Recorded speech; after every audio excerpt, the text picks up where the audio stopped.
Hey, what is up guys? Welcome back to the channel and welcome back to Gran Turismo 7.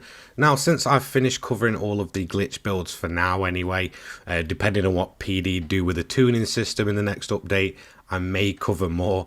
I thought it'd be kind of cool to basically pit all of them up against each other, including some other kind of older glitch builds as well as kind of some of the most like ridiculous cars going, and kind of just pit them in a race and just see which one comes out on top. So I chose a high speed ring for this venue, so let's go ahead and have a look through which cars are going to be featuring in this little race that I did. So we have, well, the top secret Supra, the latest and last build on the channel for now. I will be returning to do glitch builds and such. I'm just kind of waiting to see what PD does with a whole tuning system, and then I'll kind of just research into more different builds and such.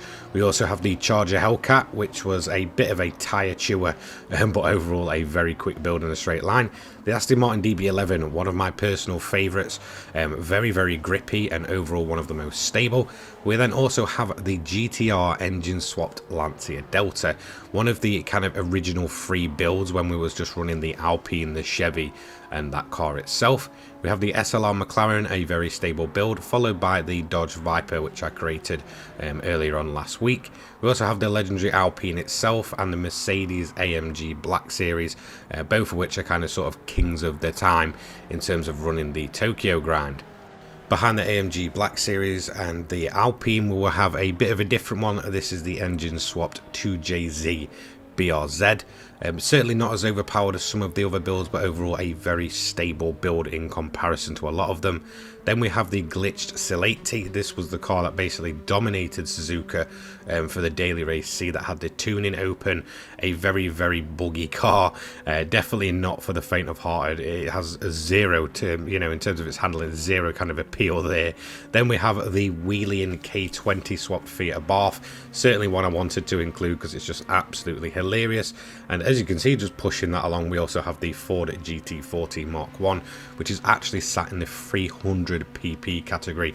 An absolutely lethal car, that one, and definitely not for the faint of heart. However, we will see that it does have a very funny quirk when you start it on the grid start.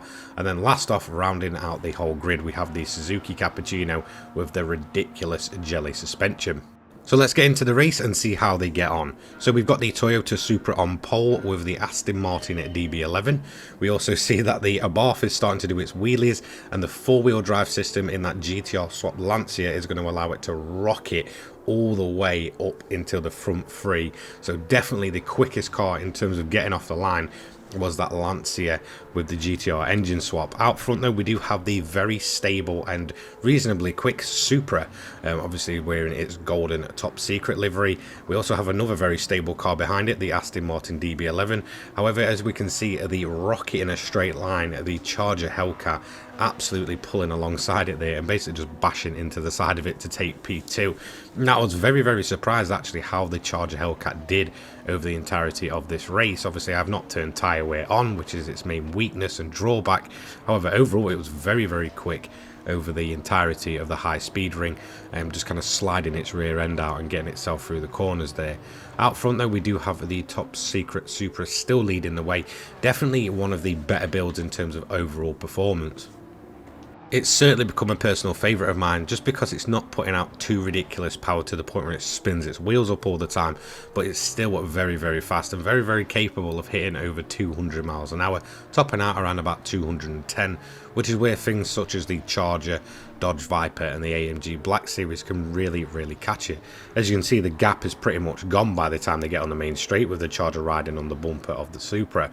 Back a bit, we have the SLR McLaren and the Dodge Viper, very kind of on terms in, you know, kind of exactly the same build really in how they're designed. Very kind of straight line and, you know, fast, but overall kind of just a little bit too weak in the corners in my honest opinion.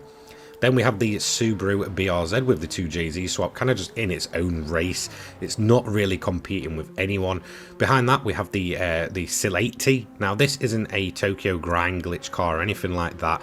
It's a car which basically dominated the Suzuka event. I believe the limitation was 600 pp, and basically high rake and ridiculous suspension setups was the way to go. Then we have the Abarth, which is basically just topping out. Obviously, it's just made to wheelie and be absolutely ridiculous. ridiculous. And behind it we have the Ford GT40, which is essentially just towing it along, and the massive quirk to that I will show you a little bit later on. The Cappuccino is completely last. As you can see, it's almost like the AI was just kind of pottering around and didn't want to flip it over, so that was kind of just cruising along. Behind that, out front, we have the Supra still leading the way. As you can see, it's pulled a massive gap through the more twisty sections, but then that Charger and stuff like the Lancia AMG and such will massively close them down on the straight. So that's really its only weak side, and it's not like it's a massive difference either. It's all of probably 10 to 20 miles an hour, but these long straights definitely allow those cars to really kind of, you know, catch up in terms of getting on the back of the Supra. Currently we have the Viper making a move on the Lancia and such, as it basically gets caught up behind the Ford GT40 and the Fiat Abarth. So the Ford GT40 is now released. Once it gets going, it's very quick. It just has a really strange quirk of not being able to actually get anywhere off the line.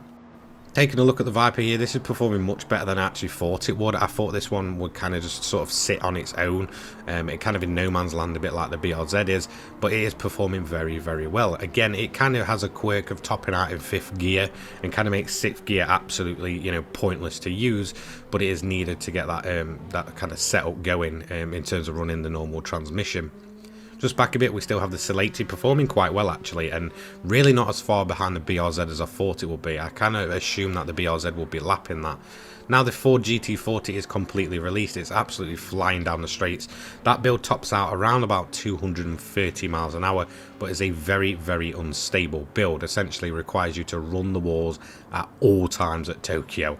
So it's very much a straight line build. It's very kind of heavy and sort of just rolls around everywhere. It's definitely a not for the faint-hearted kind of build, and it is probably one of the most expensive builds that there is to do. The Fiat Abarth, that's just kind of pottering along at this point, not pulling any wheelies, not really rolling over on any of the corners as such. Again, it's just kind of the AI is a bit scared to just push it too hard because it will flip over and such. But the AI can actually flip over, but you know they tend not to. They sort of drive ridiculously slow. So you know, I'm not expecting much from the Cappuccino and such. Out front though, it was me driving the AMG Black Series, and as you can see, we have managed to get the lead. The only downside to this car is the rear end on those high banking corners likes to get insanely loose, and this is where the Supra and even the Hellcat will massively charge me down. As you can see, the Hellcat already getting out of the slipstream to try and do an overtake, but the straight line speed on that Black Series is absolutely ridiculous.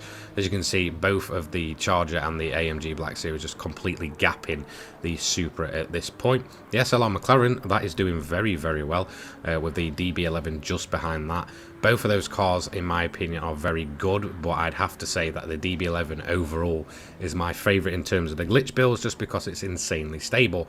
Just behind them, we have the Dodge Viper, kind of in its own race at this point, with the Lancia obviously getting caught in traffic, hence its position in 7th. Overall, that car is very quick, 4-wheel drive GTR engine swap, so I would expect that one to basically close the Viper down at some point during the race. The Viper's just a little bit too sketchy on that rear end, but still overall a very balanced tune and a very good looking car.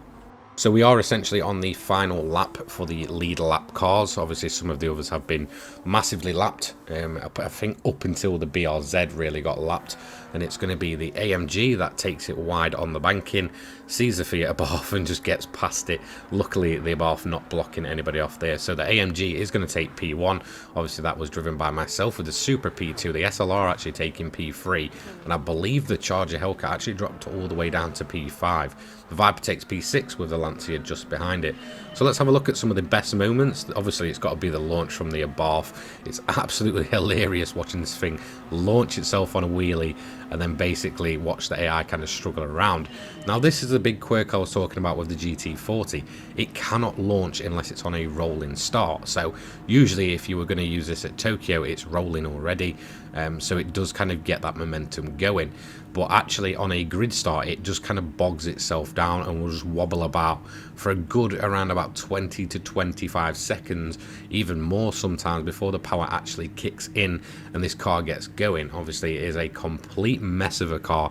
I believe coming in around about 390 pp, but then topping out around about 230 mile an hour. It is really ridiculous and kind of shows the flaws in the PP system. So as you can see, it does finally get itself going after the longest time. I'm just kind of crawling about in first gear, so it is very, very funny to watch that car, hence why it kind of, you know, came so far back.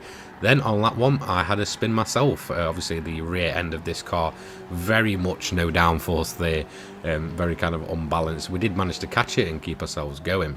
Then we saw what happened to the Hellcat. This is why it ended up dropping all the way down to P5.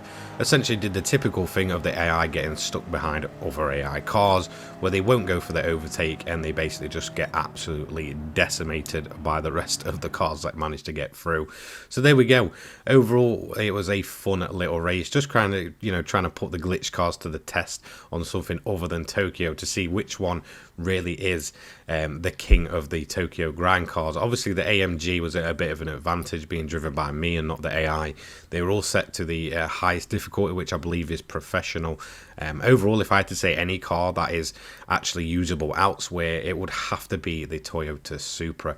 It's just a fantastic all-around car and features a good amount of grip, as well as that top speed around about 210 miles per hour.